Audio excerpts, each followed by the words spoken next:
নমস্কার, কেমন আছেন সবাই? আজকে আপনাদের বন্ধু অনুপমা হাজির হয়েছে আপনাদের সামনে। কি খাচ্ছি বলুন তো?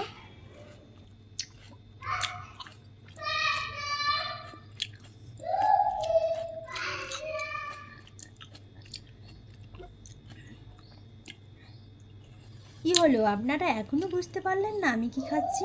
ঠিক আছে, দেখে নিন।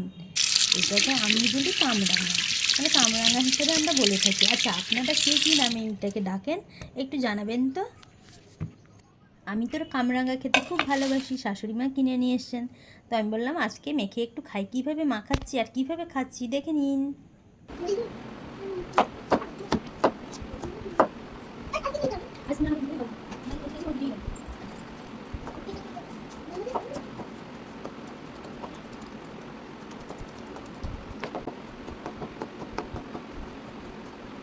কামরাঙাটা কাটতে কাটতে না জিভ দিয়ে জল চলে আসলো।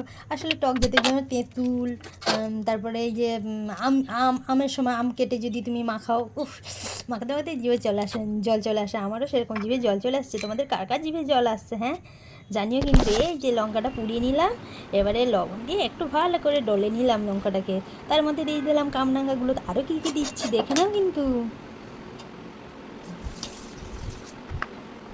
এই যে এবারে একটু চাট মশলা দিয়ে নিচ্ছি। আমার কিন্তু এই চাট মশলাটা খুব ভালো লাগে, তোমাদেরকে দেখিয়ে দিলাম, তোমরাও নিয়ে খেতে পারো। খুব ভালো লাগে কিন্তু চাট মশলাটা, যে কোনো জিনিসে মানে যে কোনো ফল মাখাবে খুব ভালো লাগে চাট মশলাটা। চাট মশলা তো দেওয়া হয়ে গেলে এবারে দিয়ে দিলাম একটু কাসুন্দি। এইসব জিনিস দিয়ে মাখালে তবেই না টেস্ট হবে, আর খেতে হবে দুর্দান্ত। দেখে নাও বন্ধুরা, আর এইভাবে মাখাবে আর খাবে। জানি না এটা মিষ্টি হবে কিনা টক হবে, আর যাই হবে না কেন আজকে জমিয়ে খাবো। যাদের গাছে হয়েছে কামরাঙা তারা কিন্তু বেশি বেশি করে খাবে। খাবে না, দাঁড়া মা খাই। একটা কিনে নিয়ে একটাই খাচ্ছি। মাখে দিচ্ছি। না না, তুমি মাখা দিও না। তারপর দিয়ে মাখাবো। চামচ দিয়ে মাখাতে হবে না, দাঁড়া দাঁড়া দাঁড়া, চামচ দিয়ে। তারপর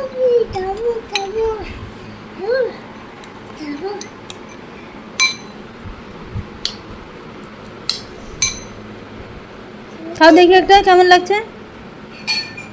ও বেটু নাও খাও।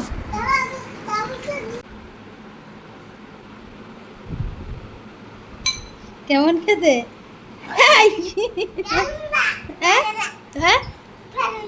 ভালো নয়। আরে আমার বেটিও একটু ভালো লাগেনি, তবে আমার বেশ ভালো লেগেছে। কামরাঙাটা ছিল খুব মিষ্টি, তাই ঝালটা একটু বেশি হয়ে গেছে। ঝাল ঝাল আমার তো বেশ লেগেছে। আর বেটু তো একটু বেচারা খেতেই পারলো না। কামরাঙাটা মিষ্টি ছিল তাই ঝালের পরিমাণটা একটু বেশি হয়ে গেছে, তবে খারাপ লাগেনি, ভালোই লাগছিল। তোমরাও এইভাবে কিন্তু মেখে খেতে পারো যেভাবে আমি মাখলাম। Tata, bye bye.